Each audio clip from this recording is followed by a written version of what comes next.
எபிரேயர் 2ஆம் அதிகாரம் வசனங்கள் 10 தொடங்கி 18 முடிய முதல்ல அந்த வசன பகுதியை வாசிப்போம். ஏனென்றால் தமக்காகவும் தம்மாலேயும் சகலத்தை உண்டாக்கினவர் அநேகம் பிள்ளைகளை மைமேல் கொண்டு வந்து சேர்க்கையில் அவருடைய இரட்சிப்பின் அதிபதியை உபத்திரங்களினாலே பூர்ணப்படுத்துகிறது அவருக்கு ஏற்றதாயிருந்தது. எப்படியெனில் பரிசுத்தம் செய்கிறவரும் பரிசுத்தம் செய்யப்படுவருமாயிருக்கிய யாவரும் ஒருவராலே உண்டாயிருக்கிறார்கள். இது நிமித்தம் அவர்களை சகோதரரென்று சொல்ல அவர் வெட்கப்படாமல் உம்முடைய நாமத்தை என் சகோதரருக்கு அறிவித்து சபை நடுவில் உம்மை துதித்து பாடுவேன் என்றும் நான் அவரிடத்தில் நம்பிக்கையாக இருப்பேன் என்றும் இதோ நானும் தேவன் எனக்கு கொடுத்த பிள்ளைகளும் என்று சொல்லியிருக்கிறார். ஆதலால் பிள்ளைகள் மாம்சத்தையும் இரத்தத்தை உடையவர்களாயிருக்க அவரும் அவர்களைப் போல மாம்சத்தையும் இரத்தத்தையும் உடையவரானார். மரணத்துக்கு அதிகாரியாகிய சாசானவனை தமது மரணத்தினாலே அழிக்கும்படிக்கும் ஜீவ காலமெல்லாம் மரண பயத்தினாலே அடிமைத்தனத்துக்குள்ளானவர்கள் யாவரையும் விடுதலை பண்ணிபடிக்கும் அப்படியானார். ஆதலால் அவர் தேவதூதருக்கு உதவியாக கை கொடாமல் ஆபிரகாம் சந்ததிக்கு உதவியாக கை கொடுத்தார். அன்றியும் அவர் ஜனத்தின் பாவங்களை நிவர்த்தி செய்வதற்கு ஏதுவாக தேவ காரியங்களை குறித்து இரக்கமும் உண்மையுள்ள பிரதான ஆசாரியராக இருக்கும்படிக்கு எவ்விதத்திலும் தம்முடைய சகோதரருக்கு ஒப்பாக வேண்டியதாக இருந்தது. ஆதலால் அவர்தாமே சோதிக்கப்பட்டு பாடுபட்டதினாலே அவர் சோதிக்கப்படுவர்களுக்கு உதவி செய்ய வல்லவராயிருக்கிறார். எபிரேயர் 2ஆம் அதிகாரத்தை நம்ம ஏற்கனவே அதில் சில பகுதிகளை தியானித்திருக்கிறோம். நம்ம ஏற்கனவே பார்த்த வண்ணமாக எபிரேயர் புஸ்தகம் எபிரேய கிறிஸ்தவர்களுக்கு எழுதப்பட்டது. எபிரேயர் கிறிஸ்தவர்கள் என்று சொல்லும்போது அவர்கள் ஒரு போராட்டமான சூழ்நிலை இருந்தார்கள். கிறிஸ்தவத்தில் தொடர்வதா பின்வாங்கி யூத மதத்துக்கு போவதாங்கிற ஒரு போராட்டம் இருந்தது. அப்போது இயேசு கிறிஸ்து யாருங்கிற கேள்வி அவங்களுக்கு இருந்தது. அதான் மேசியா என்று நம்பினார்கள். மேசியா என்றால் அவர்களுக்கு புதிய ஒரு ஆட்சி அமைத்து அவர்கள் நாட்டை ரோமருடைய ஆட்சியிலிருந்து விடுவிப்பார் என்பது அவங்களுடைய நம்பிக்கை. ஆனால் அது கொஞ்சம் கொஞ்சமாக பொய்த்து வருகிறதுனா வேத வசனத்தின்படி பொய்க்கவில்லை, தேவனுடைய வார்த்தையின்படியும் பொய்க்கவில்லை, தேவனுடைய திட்டத்தின்படியும் பொய்க்கவில்லை, அவருடைய புரிந்து கொள்ளுதல்லை உடனே. ஏன்னா அவங்க இயேசு உடனே ராஜ்யத்தை அமைப்பார்னு எதிர்பார்த்தாங்க. நான் பேதர் கூட கேட்பார், இக்காலத்தில் ராஜ்யத்தை திரும்ப தருவேன். அப்போ ராஜ்யம் அமைக்கப்படுவது தாமதிக்கும் போது அவர்களுக்குள்ள கேள்வி எழுது. ஒரு பக்கம் கிறிஸ்தவன் மீது உபத்திரம், மறுபக்கம் அப்படியானால் நம்முடைய நம்பிக்கை சரிதானங்கிற கேள்வி எழுதுகிறது. அப்போ அந்த நம்பிக்கை சரிதான் என்பதை நிரூபிப்பதற்கு எழுதப்பட்ட ஒரு நிருபம். அப்போ அதில் முதலாவது அவர் தூதர்களுக்கு மேலானவர் என்று எழுத ஆரம்பிக்கிறார். ஏன் தூதர்களுக்கு மேலானவர் எழுத ஆரம்பிக்கிறார்னா, முதலாவது அவர் வசனத்திலிருந்து டிபெண்ட் பண்ணி போகிறார். ஏன்னா வேத வசனத்தை பழையற்பாட்டை தூதர்கள் மூலம் ஆண்டவர் கொடுத்தாங்கிற நம்பிக்கை உண்டு. அதாவது நம்ம மோசையின் மூலம் கொடுத்தா நம்புவோம், அது சரி. ஆனால் மோசே ஆண்டோடைய வசனத்தை பெறும்போது தூதர்கள் சாட்சியாக இருந்தார்கள் என்பது அவருடைய நம்பிக்கை. ஸோ அதனால்தான் தூதர்களுக்கு மேலானவருங்கிறது முதல்ல ஆரம்பிக்கிறார். அப்படி ஆரம்பிக்கும்போது இந்த 2ஆம் அதிகாரம் 10 முதல் 18 அதோடு தொடர்ந்து ஒரு பகுதியாக இருக்கிறது. ஏன்னா இங்கே இடையில் தூதர்களுடைய ஊழியத்தை பற்றி நம்ம ஒரு வசனம் படித்தோம், அப்போ அங்கே பார்க்கலாம். சரி, சென்ற வகுப்பில் தேவதூதரில் சற்று சிறியவனானார்னு படித்தோம். தேவதூதரில் சற்று சிறியவனார் என்றால் இயேசு மனித அவதாரம் எடுத்து மனிதனாக வந்தபடியினாலே அப்படி ஒரு தோற்றம் இருக்கிறது. ஆனால் தூதருக்கு கீழானவர் அல்ல என்பதுதான் ஆர்கியுமெண்ட். அதை தொடர்ந்து கொண்டு போகும்போது அந்த தேவதூதருக்கும் சற்று கீழானவர் ஆகும்போது அவருடைய அந்த மனித அவதாரமும் அல்லது மண்ணுருவாக வந்தார் அல்லவா, அந்த மண்ணுருவாக வந்தபோது அவருக்கும் நமக்கும் உள்ள உறவை இங்கே கொஞ்சம் பேசுகிறார். பேசிவிட்டு தூதர்களுக்கும் அதுக்கு ரிலேட் பண்ணுவார். குறிப்பாக இயேசு செய்த பணியுடைய சில முக்கியமான அம்சங்களை இந்த இடத்துல அவர் பதிவு செய்கிறார். ஏனென்றால் தமக்காகவும் தம்மாலேயும் சகலத்தை உண்டாக்கினவர். அப்படின்னா காட் இஸ் த கிரியேட்டர். உண்டாக்கினவர் அநேகம் பிள்ளைகளை மகிமையில் கொண்டு வந்து சேர்க்கையில் அவர்களுடைய இரட்சிப்பின் அதிபதியை உபத்திரங்களினாலே பூர்ணப்படுத்துகிறது அவருக்கு ஏற்றதாக இருக்கிறது. இந்த இடத்துல ஒரு கேள்வி, அநேகம் பிள்ளைகளை மகிமையில் கொண்டு வந்து சேர்க்கையில் என்பது எந்த மகிமை சொல்வது? பொதுவாக புரிந்து கொள்வது நம்ம பரலோகம் என்று சொல்ல முடியும். ஆனால் யூதர்களுடைய பார்வையிலே மகிமை என்பது மேசியாவுடைய ஆட்சியை தான் அவர் மனதில் கொண்டு எழுதியிருக்க வேண்டும். ஆனால் இங்கே அவங்க ராஜ்யம் இன்னும் ஸ்தாபிக்கப்படவில்லை. ஆகவே சில அறிஞர்களுடைய கருத்து இந்த இடத்துல மகிமை என்பது நித்தியத்தை அவர் பேசுகிறார் என்று பேசுவார்கள். எப்படி இருந்தாலும் அது நமக்கு பிரச்சனை இல்லை. ஏனென்றால் அவர் இன்னும் அந்த ராஜ்யத்தை குறித்து அதிகம் பேசாமல் கிறிஸ்துவுடைய மனுஷீகத்தை குறித்து அதிகம் பேசுகிறார். ஆகவே அதுக்கு ஃபோக்கஸாக நம்ம போனால் போதும். சரி, அடுத்தது அநேகம் பிள்ளைகளை மைமேல் கொண்டு வந்து சேர்க்கையில், அது பரலோகமாக இருந்தாலும் சரி ராஜ்யமாக இருந்தாலும் சேர்க்கையில், அவருடைய ரட்சிப்பின் அதிபதினா சில டிரான்ஸ்லேஷனில் லீடர்னு இருக்கும், பல வேர்டு இதில் போட்டுக்கிறாங்க. கிரேக்கில் அதில் இருக்கிற வார்த்தை ஆர்கியோஜஸ்னால் ஆர்கேஞ்சல், பிரதான உள்ள மீனிங் தான். ஸோ பிரதானமானவராக, அதைத்தான் தமிழில் அதிபதி என்று மொழிபெயர்த்திருக்கிறார்கள். சிலதில் கேப்டன் மொழிபெயர்த்துக்கிறாங்க, சில வருஷனில் சிலதில் லீடர்னு மொழிபெயர்த்திருக்கிறாங்க. எப்படி இருந்தாலும் is the captain of our salvation. அதில் சொல்லும்போது உபத்திரவங்களாலே பூர்ணப்படுத்துறது அவருக்கு கேட்டதாக இருந்தது. இந்த இடத்துல ஒரு இறையியல் கேள்வியை கேட்பாங்க. Was Jesus imperfect? அதாவது இயேசு பரிபூர்ணம் இல்லாதவரா? ஏன் பர்ஃபெக்ட் பண்ணணும் என்கிற ஒரு கேள்வி இருக்கிறது. அதுக்கு தியாலஜியில் என்ன பதில் சொல்கிறாங்கன்னா, Jesus is perfect in his divinity and he is perfect in humanity. முழு தேவன் முழு மனிதனும் தான். ஆனால் அதுதான் கிறிஸ்தவ நம்பிக்கை. அப்படி இருக்கும்போது இங்கே எதுக்கு பூர்ணப்படுத்துகிறது என்றால், இது நம்முடைய பார்வையில் தான் அவர் பேசி கொண்டிருக்கிறார். ஏன்னா நம்முடைய பார்வை என்றால் நாம் மீண்டும் சொல்லி நம் மனதில் வைக்க வேண்டியது, எபிரேயர் புஸ்தகத்தை படிக்கும்போது முதல் நூற்றாண்டு யூத கிறிஸ்தவர்களாய் மாறி நம்ம படிக்கணும்.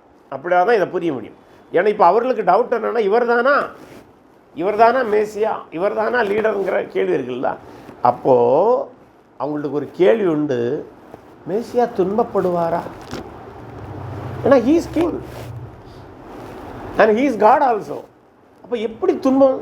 அப்போ என்ன சொல்றாருன்னா, through the suffering he was proved, he was proven he is the right person or he is the only Messiah. அதாவது அந்த துன்பம் தான் அவரை மேசியா என்று பிரித்து காட்டுகிறன்னு சொல்லுவார். துன்பத்தினால் அவர் பர்ஃபெக்ட் ஆகலை. அதுக்கு தான் என்ன சொல்லுவாங்கன்னா, அந்த வேர்டை எப்படி மொழிபெயர்த்திருக்க வேண்டும் என்றால், ஆங்கிலத்தில் சொல்வதாக இருந்தால், இன்ஸ்டெட் ஆஃப் ஆங்கில வேர்டு என்ன இருக்கிறது, பர்ஃபெக்ட்னு இருக்குதோ, பர்ஃபெக்ட்னு இருக்குல்ல. அதனால் சில இறையியலாளர்கள் சொல்லுவாங்க, that is not the right word. Theologically அந்த வேர்டு எப்படி ரிஃப்ளெக்ட் ஆகிருக்குன்னா, குவாலிஃபைடுன்னு ட்ரான்ஸ்லேட் ஆகிருக்கணும். That means the suffering made him to be a perfect qualification to be the messiah. Messiah இருப்பதற்கான தகுதி இவர் ஒருவருக்கே உண்டு என்பதை அந்த துன்பம் காட்டுகிறது வருகிறது இல்லை. ஸோ ஆகவே அவர் மெசியாவாக இருப்பதற்கு தகுதி உள்ளவர் என்பதுக்கு தான் அது அடையாளமே தவிர மற்றபடி அது பரிபூர்ணப்படுத்தவில்லை. ஏனென்றால் அவர் ஏற்கனவே பரிபூர்ணராகத்தான் இருக்கின்றார். சரி, எப்படி நீள் அதுக்கு விளக்கத்தை அவர் கொடுக்கிறார். பரிசுத்தம் செய்கிறவரும் பரிசுத்தம் செய்யப்படுவதுமாகிய யாவரும் ஒருவராலே உண்டாயிருக்கிறார்கள். அப்படின்னா இந்த ஜெகோவா விட்னஸ் இந்த இடத்துல லைட்டாக ட்விஸ்ட் பண்ணுவாங்க. இப்போ ஏசு உண்டாயிருக்கிறதானே, ஸோ ஈஸ் எ கிரியேட்டரோட ஒன்று வரும். அப்படி அல்ல. நீங்கள் எகெயின் அவருக்கு டிவினிட்டி பேசலை, அவர் ஹியூமனிட்டியை பேசிட்டு, அவர் மாம்ச சரீரத்தில் வந்ததில் டிவைன் ஒர்க்கு இருக்குதுன்னு சொல்கிறார். மேலும் பரிசுத்தம் செய்யப்படுகிறவர்கள் யார்? பரிசுத்தம் செய்யப்படுகிறது அவரை விசுவாசிக்கிற அனைவரையும். ஸோ ரெண்டு பேரும் யாவரும் ஒருவராலே உண்டாயிருக்கிறார்கள் என்பது, தட் மீன்ஸ் கிறிஸ்து ஏற்கனவே பரிசுத்தமாக இருக்கிறார். பரிசுத்தப்படுத்தப்படுகிற சபையாகிய கிறிஸ்தவர்களாகிய நாமும் ஒருவராலே உண்டாயிருக்கிறோம். That means one divine will, ஒரு தெய்வீக சித்தத்துக்குள்ளாக இருக்கிறோம். அந்த ஒரே தெய்வீக சித்தத்தில் இருக்கிற அப்படின்னால்தான் கிறிஸ்து வந்தார். அந்த தெய்வீக திட்டத்தில், தேவனுடைய தெய்வீக திட்டத்தில் 2 பேரும் உள்ளடக்கம். யார்? பரிசுத்த செய்ய வந்தவரும் பரிசுத்தமாக்கப்படுகிறவர்களும். எப்படி என்றால், இது நிமித்தம் அவர்களை சகோதரர் என்று சொல்ல அவர் எடுக்கப்பட. இதனால் ஒரே சோர்ஸு, ஒரே தேவ திட்டத்தில் அவர் வந்து நம்மை போல வந்தபடியினால, அது கீழே தான் ஆக்சுவலாக விளக்கம் இருக்கிறது. எப்படி நம்மளை போல வந்தார்? நம்மளை போல மாம்சத்தில் வந்ததுனால நம்மை சகோதரன்னு சொல்ல அவர் வைக்கப்படலை. புரியல? ஏன்னா நம்ம போல இருக்கிறார்ல, அவர் தேவன். தேவன் என்று பார்த்தா நம்ம சகோதரன்னு ஆக முடியாது ஒருபோதும். ஆனால் மாம்சமாக மனித அவதாரத்தில் மனித சாயலில் வந்தபடியினால அவர் நம்மை சகோதரன்னு சொல்றார். இதுவும் தேவனுடைய திட்டத்தின் உள்ளடக்கம். அதான் அடுத்தது இது அடுத்த வருகிறது. அந்த இது நிமித்தம் அவர்களை சகோதரர் என்று சொல்ல அவர் வைக்கப்படாமல் உம்முடைய நாமத்தை என் சகோதரருக்கு அறிவித்து சபை நடுவில் உம்மை துதித்து பாடுவேன் என்றும். இது சங்கீதம் 22 எடுத்து மேற்கோள் காட்டுறாரு. அதாவது இதை என்ன சொல்லணும்னா, யூத குடும்பங்களில் மூத்த பிள்ளை, அவனை சுற்றி இளைய பிள்ளைகள் இருக்கும். அந்த மூத்த பிள்ளை சில வேளை வேத வசனங்களை மற்ற பிள்ளைங்களுக்கு கற்றுக் கொடுப்பான். அதை தான் இங்கே பிக்சரைஸ் பண்ணி ஜீசஸை மூத்த பிள்ளையாகவும் நாம் அனைவரும் அவரோடு இருக்கிற இளைய பிள்ளைகளாகவும் அவர் நமக்கு கற்றுத்தருகிறதாகவும் ஒரு சித்திரத்தை கொண்டு வரார். அதான் உம்முடைய நாமத்தை என் சகோதரருக்கு அறிவித்து, ஜீசஸ் என்னை கண்டவன் பிதாவை கண்டார். அந்த மெய்யான தேவனை நான் என்னோடு இருக்கிறவனுக்கு அறிவிப்பேன். உம்முடைய நாமத்தை என் சகோதரருக்கு அறிவித்து சபை நடுவில் உம்மை துதித்து பாடுவேன். சபைனா காங்கிரிகேஷன். இங்கே சபை யார்? Saved people. பாடுவேன் என்றும். அதாவது இந்த வசனம் பிக்சரைஸ் பண்ணுறது மூத்த பிள்ளையை சுற்றி சின்ன பிள்ளைங்க. அது சபைக்கு ஒப்பிடப்படுகிறது. சபைனா இஸ்ரவேல் தேசத்தை ஒப்பிடுகிறது. இங்கே அதை அப்ளை பண்ணி எங்கே கொண்டு வராரு? சேவ்டு பீப்புளுக்கு கொண்டு வரார். இயேசு விசுவாசிக்கிற மக்களுக்கு கொண்டு வருகிறார். அவர் மூத்தவராகவும் நாம் அவரை சுற்றி இருக்கிற இளையவர்களாகவும் ஒரு சித்திரத்தை கொண்டு வந்து, நான் அவரிடத்தில் நம்பிக்கை இருப்பேன் என்றும், இதோ நானும் தேவன் எனக்கு கொடுத்த பிள்ளைகளும் என்று சொல்லியிருக்கிறார். அது ஏசாயா 8:18 வருகிற தீர்க்க தரிசனம். ஸோ 2 தீர்க்க தரிசனங்களும் இயேசு கிறிஸ்து மனித அவதாரம் எடுத்தபோது நிறைவேறுவதாக கொண்டு வந்து விட்டு தொடர்ந்து பேசும்போது, ஆதலால் பிள்ளைகள் மாம்சத்தையும் இரத்தத்தையும் உடையவர்களாக இருக்க. எப்படி?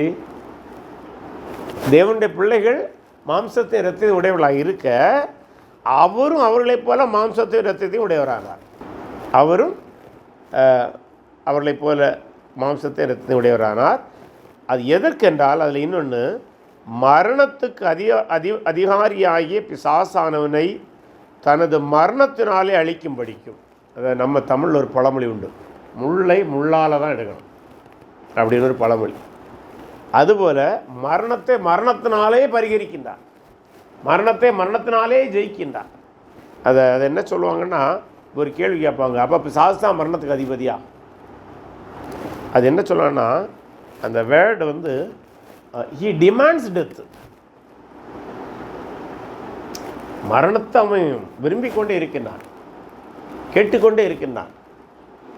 அதுதான் அந்த. ஸோ ஆண்டவர் இயேசு கிறிஸ்து மனித அவதாரம் எடுத்தபோது அந்த மரணத்தை ஜெயிப்பதற்காக, மரணத்தின் அதிபதியாகிய, மரணத்தினுடைய, அதை இன்னொரு வார்த்தையில் சொல்வதுன்னா, மரணத்தில் சிக்க வைத்த சாத்தான், மனிதனை மரணத்தில் சிக்க வைத்த சாத்தானிடமிருந்து அந்த சிக்கலை தீர்ப்பதற்காக, மரணத்தினுடைய சிக்கலை தீர்ப்பதற்காக இயேசு அந்த அவதாரம் எடுத்தார். அதுவும் ஒரு காரணமாக இருக்கிறது. அடுத்ததாக 15வது வசனம், ஜீவ காலமெல்லாம் மரண பயத்தினாலே அடிமைத்தனத்துக்குள்ளானவர்கள் யாவரையும் விடுதலை பண்ணும்படிக்கும் அப்படியானார். அது மட்டும் இல்லை, அந்த சாத்தான் எப்படி மரணத்துக்கு அதிகாரியாக இருந்து மரணம் என்கிற ஒரு சிக்கலுக்குள்ளாக மனுஷனை மாட்டி வைத்தானோ, அந்த சிக்கலிலிருந்து யாவரையும் விடுதலையாக்கும்படி. இங்கே யாவரை என்று சொல்லும்போது it is not only the Jews. யாரெல்லாம் மரணத்துக்குள்ளாக இருக்கிறாங்க? All those who are in the manner of Adam. ஆதாமுடைய சாயலில், ஆதாமுடைய சுவாபத்துக்குள்ளே இருக்கிற அனைவருக்கும் அந்த விடுதலையை அவர் தர முடியும். Not only for the juice. So ஏன்னா நம்ம ஆதியாகமத்தில் 3ஆம் அதிகாரத்தில் படிக்கும்போது அந்த ஆதாம் பாவம் செய்த பின்பு அவனுக்கு ரியாக்ஷனை படிச்சிங்கன்னா அப்போ தான் முதல்ல நான் பயந்துங்கிற வேர்டை யூஸ் பண்ணோம். ஸோ அந்த பயத்திலிருந்து, அதான் இன்னும் உளவியல் ரீதியாக என்ன சொல்லுவாங்கன்னா, மனிதனை அதிகமாக பயப்படுத்துகிற ஒன்றே மரண பயம்தான். மோஸ்ட், அதாவது சிலவங்கெல்லாம் சாத்தானுக்கு பயப்படுறோன்னு, சாத்தானுக்கு பயப்படாதவன் மரணத்துக்கு பயப்படும். ஸோ மனிதனை அதிகமாக வாட்டுவது மரண பயம். ஸோ அதிலிருந்து கிறிஸ்து விடுதலை செய்கிறார்னு பார்க்கின்றோம். அடுத்ததாக, ஆதலால் அவர் தேவதூதருக்கு உதவியாக கை கொடாமல் ஆபிரகாமின் சந்ததிக்கு உதவியாக கை கொடுத்தார். எப்படி? அப்போ தேவதூதர்களுக்கு உதவியாக கை கொடுக்கவில்லை. நம்ம தேவதூதருக்கு மேலானவர், ஆனால் தேவதூதருக்கு உதவியாக கை கொடாமல். இங்கே ஒரு கேள்வி, இந்த இடத்துல சொல்லப்படுகிற தேவதூதர்கள் யார்? இப்போ ஒரு கேள்வி, நல்ல தூதர்களுக்கு அவர் எது கை கொடுக்கணும்? ஏன்னா நல்ல தூதர்கள் ஏற்கனவே பரலோகத்தில் தான் இருக்கிறாங்க, தேவனுடைய திட்டத்துக்குள்ள தான் இருக்கிறாங்க. அவர்களுக்கு அப்போ ஒரு மீட்பு தேவையா? இல்லை. அப்படியானால் இது விழுந்து போன தூதர்களை குறிக்கலாம் ஒரு கருத்து. அப்படியானால் விழுந்து போன தூதர்களை குறிக்கலாம் என்றால் இந்த வசனம் என்ன சொல்கிறது என்றால், விழுந்து போன தூதர்களுக்கு விடுதலை கிடையாது, மீட்பு கிடையாது. ஏன்னா அவர்களுக்கு கை கொடுக்க அவர் வரல. மனிதனுக்கு கை கொடுப்பதற்காக ஜீவகாலமெல்லாம் மரண பயத்தில் இருந்தவனை விடுதலை செய்யும்படி தான் வந்தார். வந்ததொன்று இல்லாமல் அடுத்து சொல்லாரு, ஆபிரகாமின் சந்ததிக்கு உதவியை கை கொடுத்தார். அப்படினால் அப்படி விடுதலை எல்லா மனிதனுக்காக வந்தவர் ஆபிரகாமின் சந்ததியாக இஸ்ரவேலருக்கும் கை கொடுக்கின்றார். அப்போ என்ன அர்த்தம்? நீங்கள் உங்களுடைய ரட்சிப்பின் அதிபதியில் நீங்கள் சந்தோஷப்படணும். அவர் மனிதனாக வந்தபடியால் சந்தோஷப்படணும். அவர் மரணத்திலிருந்து நம்ம விடுதலை ஆகிறபடினால் சந்தோஷப்படணும். தூதர்களுக்கு கை கொடுக்கல, எங்களுக்கு கை கொடுத்தபடினால் சந்தோஷப்படணும். நீங்கள் இந்த மீட்பை விட்டு பின்னால் போயிடக்கூடாது. சரியா? அடுத்தது 17ஆம் வசனம். அன்றியும் அவர் ஜனத்தின் பாவங்களை நிவர்த்தி செய்வதற்கு ஏதுவாக தேவ காரியங்களை குறித்து இரக்கமும் உண்மையுள்ள பிரதான ஆசாரியர் இருக்கும்படிக்கு எவ்விதத்திலும் தம்முடைய சகோதரருக்கு ஒப்பாக வேண்டியதாக இருந்தது. அதாவது பிரதான ஆசாரியனுக்கு அந்த கான்செப்டை நம்ம பழைய படித்தோம்னா, அவர் மனிதனிலிருந்து தான் தேர்ந்தெடுக்கப்படுவார். மனிதனிலிருந்து தேர்ந்தெடுக்கப்பட்டு மனிதனை தேவ சமூகத்தில் பிரதிநிதிப்படுத்துவார். மனிதனுடைய பாவத்துக்காக அந்த பலியை கொண்டு அங்கே போவார். இங்கே அப்போது கிறிஸ்துடைய அந்த மனித சாயலில் வந்த நோக்கம் நம்முடைய பிரதான ஆசாரியராக இருப்பதற்கு தகுதி உள்ளவராக இருப்பதற்காகவும் வந்தார். ஏன்னா பழைய ஏற்பாட்டுடைய பிரதான ஆசாரிகள் செய்கிற பலியானது ஒரு வருஷத்துக்கு தான் எஃபெக்ட், திரும்ப திரும்ப அதை செலுத்தணும். ஆனால் இங்கே கிறிஸ்து நமக்கு நிரந்தர பிரதான ஆசாரியாக இருக்க முடியும். இப்போ அப்படி பிரதான ஆசாரியர் இருப்பதற்காகவும் மனித சாயல் இருக்கின்றார். அடுத்ததாக, ஆதலால் அவர் தாமே சோதிக்கப்பட்டு. இந்த இடத்துல கேள்வி, இந்த சோதனை எது? இப்போ சிலர் போட்டு இந்த இடத்துலலாம் குழப்பவாங்க. என்னென்னா, இந்த சோதனைங்கிற word is it temptation or test? Temptation comes from within and from his own. Test comes from outside. Jesus was not tempted within. என்னது? பாவம் செய்வதற்கான சோதனை அவருக்கு வரல. இந்த சோதனை அந்த he was not tempted within. ஐயோ பாவம் செய்து அந்த சோதனை அவருக்கு வரல. He was tested from outside. What was the test? The suffering was the test. அதுதான் அங்கே அவர் ஏற்கனவே நம்ம என்ன பார்த்தோம், உபத்திரவங்கள்னாலே பூர்ணப்படுத்துவது, அதோடு இதை சேர்ந்து நீங்கள் படிக்கணும். அப்போ அந்த பூர்ணப்படுத்துவதற்காக இந்த டெஸ்ட் கொடுக்கப்படுகிறது. ஒரு கேள்வி அடுத்து ஒரு கேள்வி வரும். அப்போ டெஸ்ட்டு கொடுக்கப்படாமல் இருந்தால் பிதாவுக்கு தெரியாதா? பிதாவுக்கு தெரியும் இவர் தான் குமாரன், ஏன்னா இவர் என்னுடைய நேசகுமாரன் அவர் தான் சொன்னது, அவர் தான் அனுப்புனது, எல்லாமே தெரியும். Then why Jesus had to go through the test to prove us that he is the only saviour. நமக்கு இவர் தான் மீட்பர் என்பதை காட்டுவதற்காக he showed it. அவர் எவ்வளவு தகுதி உள்ளவர், எவ்வளவு பரிபூர்ணர் என்பதை நமக்கு காட்டணும். ஏன்னா அல்லது நமக்கு என்ன சந்தேகம் வரும், இப்போ நம்ம வேற ரட்சகர் இருக்க வாய்ப்புண்டோ, இவர்கிட்ட என்ன தகுதி இருக்குது, அப்படி ஒரு சந்தேகம் நமக்கு வந்துடக்கூடாது என்பதற்காக எத்தனை அவர் செய்தார். அதில் கிரேட்டஸ்ட் டெஸ்ட் தான் பாருங்க, அவர் தம்மைத்தாமே சோதிக்கப்பட்டு பாடுபட்டதினாலே அவர் சோதிக்கப்படுகிறவர்களுக்கு. இப்போ பார்க்கணும், நம்ம என்ன படித்தோம், அவங்க என்ன படித்தோம், யூதர்கள் undergo suffering from their unconverted Jews. அந்த துன்பத்தில் போகிற நமக்கு உதவி செய்ய வல்லவராக he will help us. பின்வாங்குகிற மனநிலையில் இருக்கிற கிறிஸ்தவர்கள் பின்வாங்கி விடாமல் இருப்பதற்கு அவர் உதவி செய்வார். ஏன்னா அவர் இவ்வளவுத்திலையும் உழப்பார். அப்போது சஃபரிங்கில் நீங்கள் போய் ஆகணும். சஃபரிங்னால நீங்கள் பின்னாக போக வேண்டிய தேவை கிடையாது.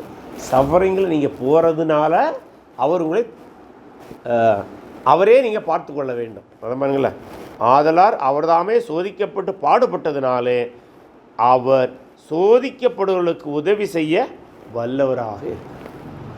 ஏன்னா யூதர்கள் பாடில் இருக்கிறாங்க. யூதர்கள்லாம் மீண்டும் எல்லா யூதர்களும் இல்லை, கிறிஸ்தவ யூதர்கள். அப்போ கிறிஸ்தவ யூதர்கள் அந்த பாடில் நீங்கள் அவருக்கு பாடம் நினச்சிடுங்க, அவர் குவாலிஃபைடு, ஹி வாஸ் விக்டோரியஸ். அப்போ அந்த பாடோடு நீங்கள் போயிட்டீங்கன்னா யூல் பி விக்டோரியஸ். அதாவது மறைமுகமாக அவர் சொல்லுவார்கள் பாடம். ஸோ இந்த பேசேஜிலேருந்து 5 காரியங்கள் இயேசுடைய மனித அவதாரத்துடைய நோக்கமாக இருக்கிறது. ஒன்று, ரட்சிக்க பரிபூர்ண தகுதியுள்ளவர் என்பதை காண்பிப்பதற்கு, இரட்சகராக இருப்பதற்கு பரிபூர்ண தகுதியுள்ளவர் என்பதை காண்பிப்பதற்கு அவர் மனித அவதாரம் எடுத்தார். 2வது, மரணத்தில் சிக்க வைத்த பிசாசை அழிக்க, மரணத்தில் மனிதனை சிக்க வைத்த பிசாசை அழிக்க மனுஷ சாயலாக வந்தார்.